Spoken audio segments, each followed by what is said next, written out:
ሰላም ቤተሰቦች እንደምን አላችሁ?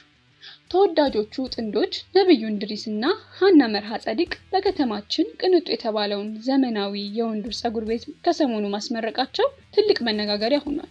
4.5 ሚሊዮን ብር እንደፈጀ የተነገረለት ድርጅቱ ኢንቴሪየር ዲዛይኒንጉን የሰራው ራሱ አርቲስትና አርኪቴክት ነባ መሆኑ ደግሞ ለየት ያደርገዋል። የቤቱ ውበትና ማማር ከቃል በላይ ነው።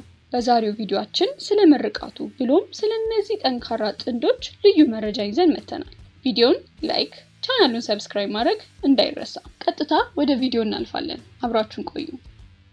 ክላፐር ፊልም ፕሮዳክሽንን በማቋቋም ከሀብት ላይ ሀብትን የደረቡት እኚህ ጥንዶች የሰሞኑን ክላፐር ባርበርሾፕ ሌላ ገጽታን ይዞላቸው መጥቷል። በመሃል ቦሌ ታዋቂ አርቲስቶችና ቲክቶከሮችን ያሰባሰበው ጉማ አዋርድ ነው እንዴ ያስባለውን ትልቅ ድግስ ከሰርግ ያልተናነሰውን ይህን ዝግጅት ምን ይዞ መጥቶ ይሆን ብለን ተመለከትን። ግሩም ኤርሚያስ የሜላት ፐርፊውም ብራንድ እና አምባሳደር እንዲሁም አርቲስት የሆነችው ሜላት፣ ቸርነት ፍቃዱ፣ ኢዮብ ዳዊት፣ እንግዳ ሰው ሀብቴ እንዲሁም ሌሎች አርቲስቶችን የያዘው እንዲሁም 4 ኪሎ፣ ነቢል፣ ዳኒ ሮያል እና ሌሎች ቲክቶከሮችን የሚያቀፈው ይህ ቅንጡ ፀጉር ቤት እውነት ፀጉር ቤት ነው ያስብላል። ራሳቸውን በትንሹ የማይገድቡት ነባና ሀና አዲስ ነገርን ይዘው ሳይመጡ አልቀረም። ከጅጅጋ የተወለዱት እንዲሁም ያደጉት ተዋናይና ሞዴል ነብዩ እንድሪስ እንዲሁም ተዋናይ ደራሲና ፕሮዲውሰር ሀና መርሃ ጸዲቅ ትውውቃቸው እዛው ጅጅጋ፣ እሱ የ11ኛ ክፍል የጠዋት ተማሪ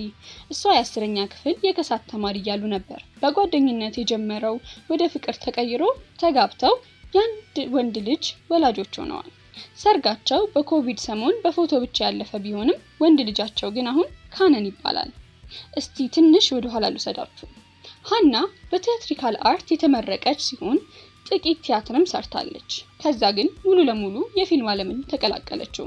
ከሰራቻቸው ፊልሞች ውስጥ ግዛት ተጠቃሽ ነው። አልፎም በዘፈን ላይ ተወነች ሲሆን የጎሳይ ተስፋዬ ልቧን አልፎ የተሰኘው ዘፈን ግን ይበልጥ ያጎላት ይመስላል። አርቲስቷ ከስተም ዲዛይኒንግ እና ኢንቴሪየር ዲዛይኒንግ የመስራት ልዩ ፍቅር አላት።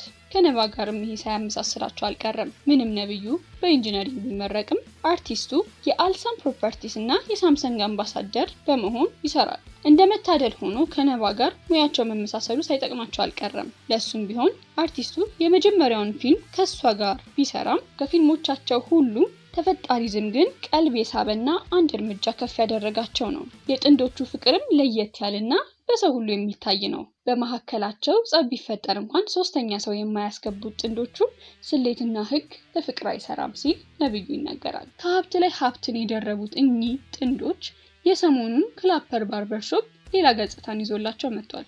በመሃል ቦሌ ታዋቂ አርቲስቶችና ቲክቶከሮችን ያሰባሰበው ጉማ አዋርድ ነው እንዴ ያስባለውን ትልቅ ድግስ ከሰርግ ያልተናነሰውን ይህን ዝግጅት ምን ይዞ መጥቶ ይሆን ብለን ተመለከትን።